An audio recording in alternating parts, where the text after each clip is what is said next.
मनुष्य को निष्काम कर्म में जुटना चाहिए, अपने कर्तव्यों का पालन करना चाहिए और भगवान में श्रद्धा रखनी चाहिए। उनका कहना है कि सच्चे भक्ति और आत्मसमर्पण से ही मनुष्य आध्यात्मिक सिद्धि की प्राप्ति कर सकता है। मनुष्य को निष्काम कर्म में लगना चाहिए, भलाई के लिए कार्य करते हुए फल की आकांक्षा नहीं रखनी चाहिए। वह सच्चे धर्म में बने रहने की भी प्रेरणा देते हैं और अनात्म बुद्धि को हराने के लिए ज्ञान का अध्ययन करने की आवश्यकता बताते हैं। मनुष्य का स्वभाव योग्यता और नैतिकता में समृद्धि की ओर होना चाहिए। वह धर्म, कर्म और भक्ति में संतुलित रहकर सही मार्ग पर चलने की प्रेरणा देते हैं। एक व्यक्ति को निर्भीक, उद्दीप्त और साधुता से युक्त होना चाहिए। उन्होंने सत्य, दया, क्षमा और त्याग की महत्वपूर्णता पर बल दिया और सार्थक जीवन जीने के लिए आत्मनिर्भरता को प्रोत्साहित किया। मनुष्य को समर्पित, उदार और निस्वार्थी होना चाहिए। उनका सिद्धांत था कि कर्मों में आसक्ति से मुक्ति मिलती है और व्यक्ति को समाज में योगदान करना चाहिए। सत्य, धर्म, दया और करुणा में स्थित रहें और सामंजस्य और संतुलन में अपने आत्मा को पहचानें। मनुष्य अपने कर्तव्यों का निर्वाह कर सके और आध्यात्मिक समृद्धि की प्राप्ति कर सके। मनुष्य को निष्काम कर्म में लगना चाहिए तथा धर्म और योग का पालन करना चाहिए।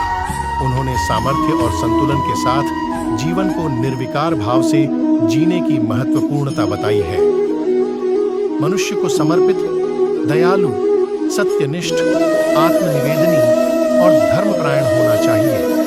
उन्होंने कर्मयोग, भक्ति योग और ज्ञान योग के माध्यम से अपने कर्तव्यों का पालन करने का सुझाव दिया है। मनुष्य को निष्काम कर्म में लगना चाहिए और फल की चिंता नहीं करनी चाहिए। साथ ही उन्होंने धर्म और नैतिकता का पालन करने की भी प्रेरणा दी।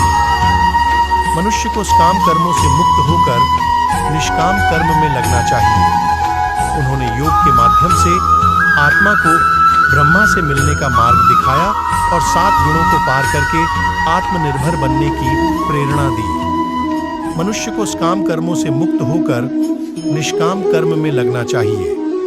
उन्होंने योग के माध्यम से आत्मा को ब्रह्मा से मिलने का मार्ग दिखाया और 7 गुणों को पार करके आत्मनिर्भर बनने की प्रेरणा दी।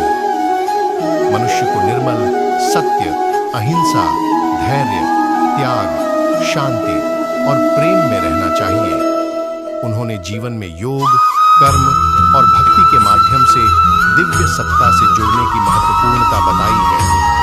सहानुभूति, धैर्य, संयम, सहयोग और सच्चाई की प्राप्ति के माध्यम से सकारात्मक और संतुलित स्वभाव का विकास करना चाहिए।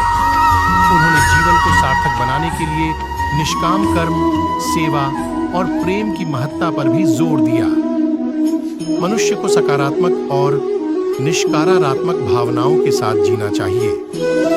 मानवता, दया और समर्पण के माध्यम से सभी के प्रति सहानुभूति बनाए रखना भी उनका महत्वपूर्ण संदेश है। धर्म वह है जो कर्मों को योग्यता और नैतिकता के साथ किया जाए और जीवन को सही दिशा में चलाए। धर्म में अहिंसा, सत्य, त्याग, क्षमा और भक्ति का महत्वपूर्ण स्थान है। व्यक्ति को अपने कर्मों में निष्ठा रखना चाहिए और फल की आसक्ति से बचना चाहिए।